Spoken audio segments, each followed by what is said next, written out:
Before I begin today's video, I actually do have a funny story.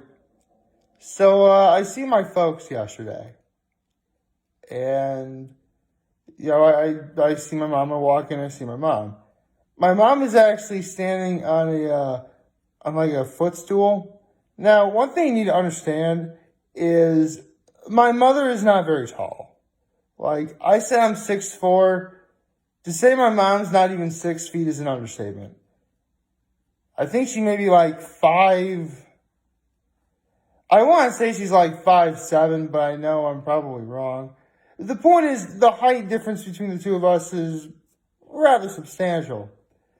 So I walk in, my mom is standing on a footstool, and I walked over, gave her a hug, and to put things into perspective as to how not very tall she is, even if let's say like for most people standing on a footstool and they're walking and someone's walking over to give them a hug, the person on the footstool would normally bend over, give them a hug. My mother didn't even need to bend over. She pretty much had to be straight up tall, and she was just barely at my height. And it actually gets better. So, well, obviously, she didn't have to bend over to give me a hug. She just sort of gave me a hug, right? And again, like both of our heads were at the same level of height. And, it'd been a couple of days since I'd seen my mom. So what happens is, as soon as she hugs me, and my mom's goofy like this sometimes, she'll hug and she'll be like,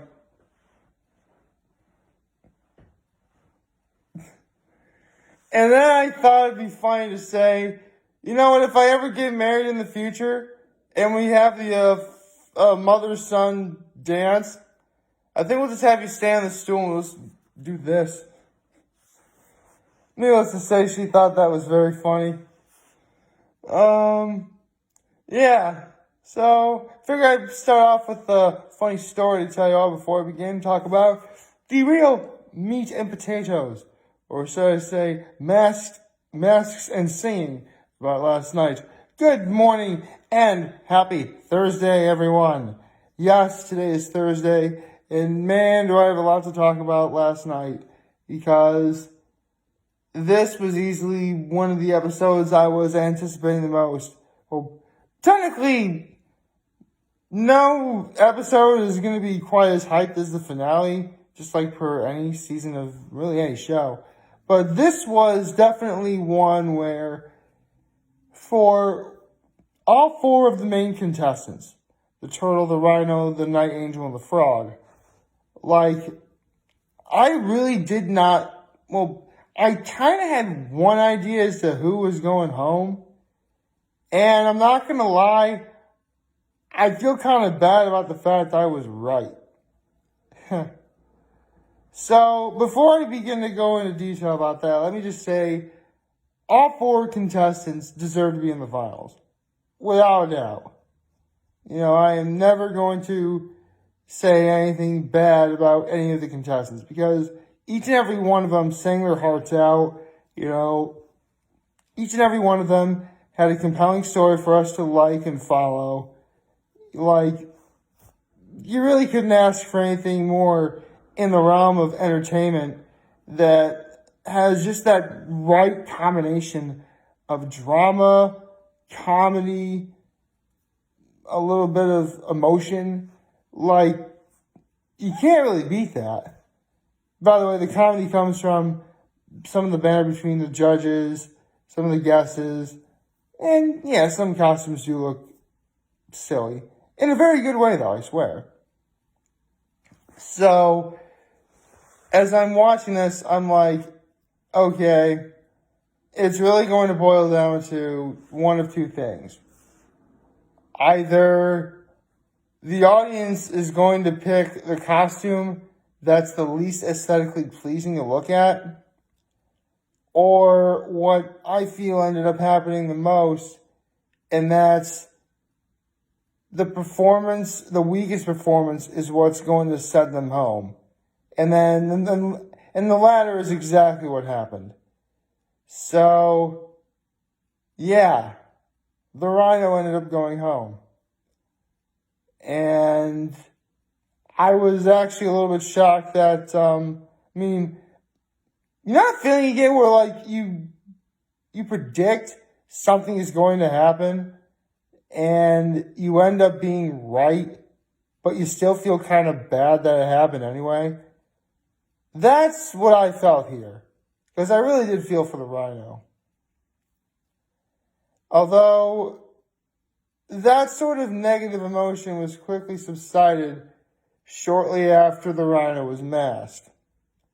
Was unmasked, I should say. Why did I say mask? He was already wearing a mask.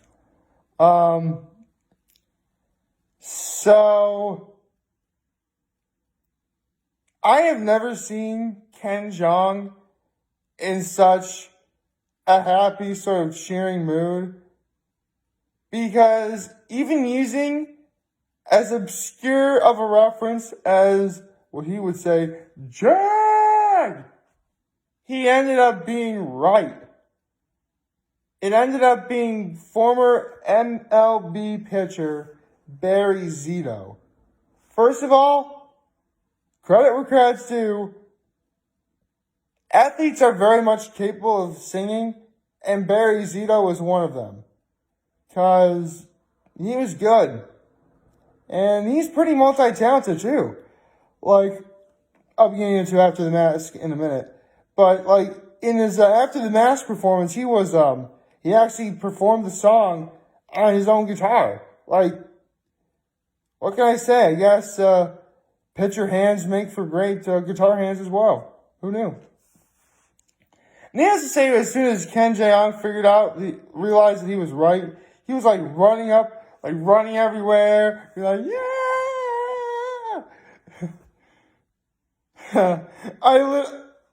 No, I'm not gonna do it. Alright, fine. He was almost basically like Kermit the Frog, just like, yay! Okay, I got it. I had to do that one time. So, yeah, he ran on stage, gave Barry Zito a huge hug, and Barry Zito acknowledged that he was right. He was on Jag. So, yeah. And Nicole ended up being, not Nicole, son of a, why am I blanking on the judge's name of all? One moment, please. Jenny McCarthy. Jenny McCarthy also ended up being right. So, yeah, it's not one, but two judges ended up being right. And that was awesome. And if you think the episode's awesome this time, or no, we actually had a guest judge, Jay Farrow, SNL character, and Hot Ones guest. Yes, I watched the episode. Master of Many Voices. We saw him do Will Smith. Saw him do Lil Wayne. That was fun. He was the only one who predicted that the rhino was Blake Shelton. Which, pretty sure Blake Shelton's working on The Voice on a completely different network. Don't really know how he'd be able to be on The Masked Singer as well. Maybe, I don't know. So, there was that. And without further ado, we now have the frog, the night angel, and the turtle as the final three. And they really went into detail as to what should we expect, or what could we predict to expect in After the Mask, which I'm now about to talk about. So, After the Mask was great. Once again, Nick Cannon hosted it, and Ken Jeong had a brief appearance, but the judge of the night was easily Robin Thicke. And we were in the presence of last night. Last night we had the presence of not one, but two Masked Singer finalists, and one of them was the winner. They were both finalists in season 2, as Adrian Bailon was the flamingo in season 2, and Wayne Brady, the fox, was the winner of season 2. So yeah, they were both finalists. They made it to the final 3, and hold on. Right, they made it to, not season 3, season 2. Even though I didn't watch season 2, I still saw, like, the finale. So, yeah, what was that? Sorry, I'm also trying to look up something.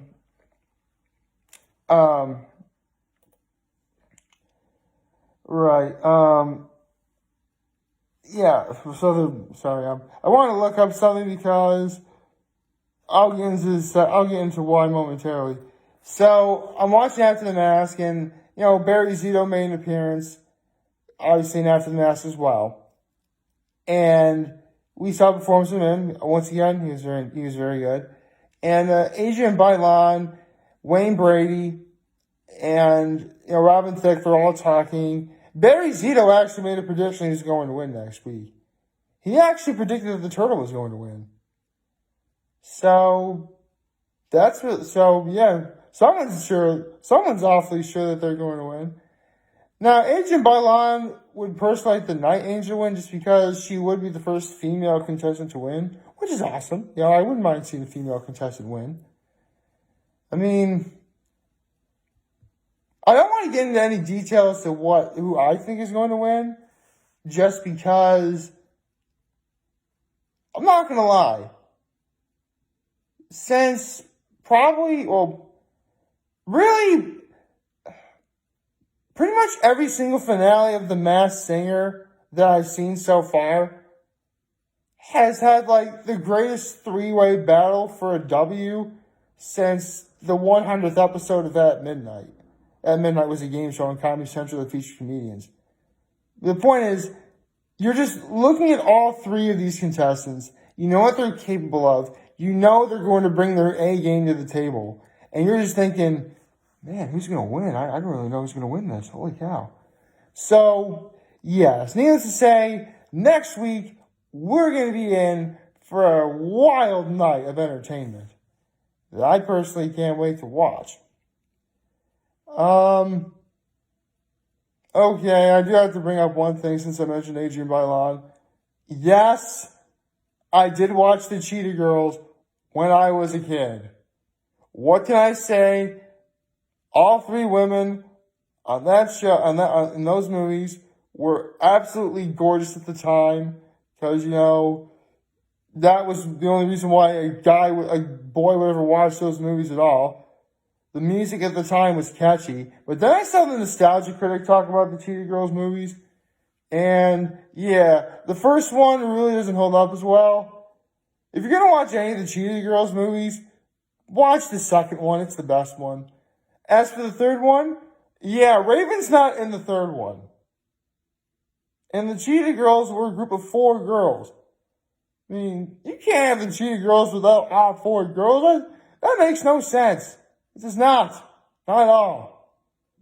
So, yeah.